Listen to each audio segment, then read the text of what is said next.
Hey there, welcome art enthusiasts to my channel, the place where we explore things art. Today, we're diving into a topic that sparks quite a debate among artists. Why should beginner artists copy other artists' work to improve their own art? We all start somewhere, right?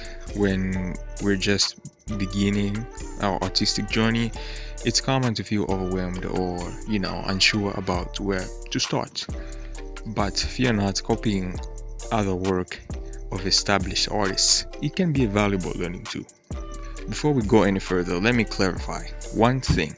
When I say copy, I don't mean plagiarism or stealing someone's art. I don't mean that. Or maybe claiming it to be your own. I don't mean that. What I mean when I say copy other artists' work, I mean studying and emulating techniques and styles, seeing what they apply in their work so you can apply in your work as well. You know what I'm saying? Because there's such a difference between you drawing, maybe let's just say an object from scratch. Like let's just say you're drawing maybe like a cup. You're seeing this cup in real life and you're trying so hard to put that on paper. It's hard because you're drawing from real life. That's hard as a beginner artist especially.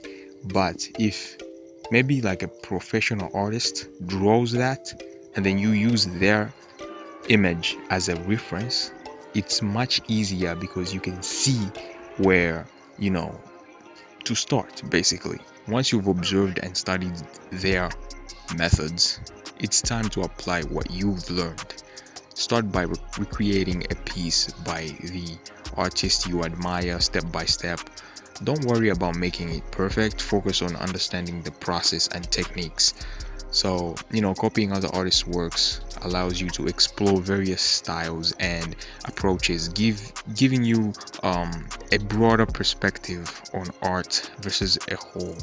Remember, copying is not about replicating someone's work. I repeat this again. It's not about replicating it. It's not about trying to, whatever. It's not about that. It's about using their work as a stepping stone to develop your own unique style. As you practice, experiment, and gain confidence, you start infusing your personality into your art. I don't regret redrawing other artists' work ever, because the more I redraw, the more I learn new skills, the more I learn new principles in terms of art, rather than just draw a reference from scratch. So I don't regret one thing. Happy creating. See you in the next video.